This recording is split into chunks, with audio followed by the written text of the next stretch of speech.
someone gives you a book about how to be a good MP or even how to be an MP, when I came to the House of Commons, all I got was a key to my office, and I had no telephone, no computer, no anything. I had no local office. I had no idea what was expected, and to some extent, you have to learn it as you go. But when I was holding the elections, the two things that people said they wanted was a new bridge and a new hospital. And so I thought, if that's what the islanders want, let me see if I can get that for them. And in 1998, the bridge was allocated, and in 2006 it was opened, and it's changed the lives already of the islanders, and it will bring, I think, over the next 5 years, another 300 or 400 million pounds of inward investment, which would be absolutely sensational for the island. They wanted a new hospital. We got a new community hospital. It was opened in 2001.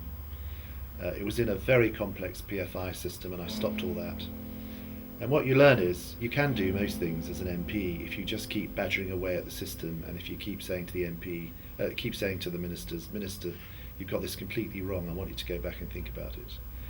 And I think from the confidence of winning the bridge and then of also the hospital, I feel now that almost anything that the island says to me, I know how to sort of work the territory and the odds. So we've got the Rushington Link Road, which even 4 years ago people said, you'll never get that. And we've got £19 million, and that starts in May 2007.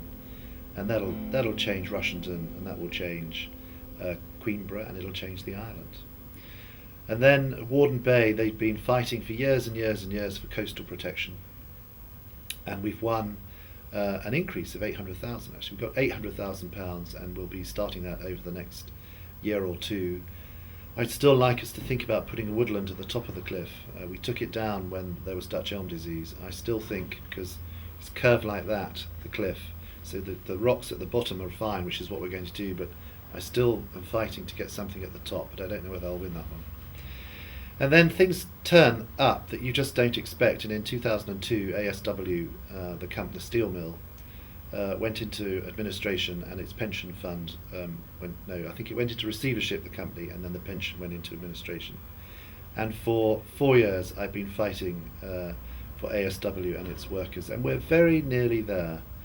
We've introduced a forward compensation for pensions, but we have this group of people like ASW caught in the middle. The government's given 2.3 billion, it needs to give about a total of 3.8 billion, but we're pretty close to getting that resolved.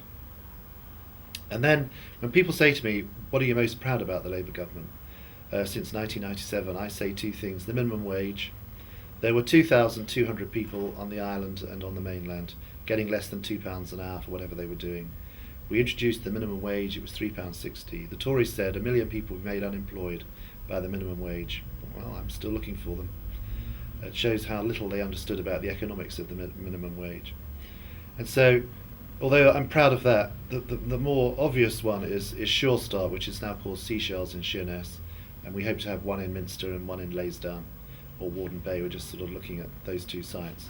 But Sure Start's where we look after a mum who becomes pregnant until the child, when born, goes to school at 4, is the most profound and will have the most profound effect on our community.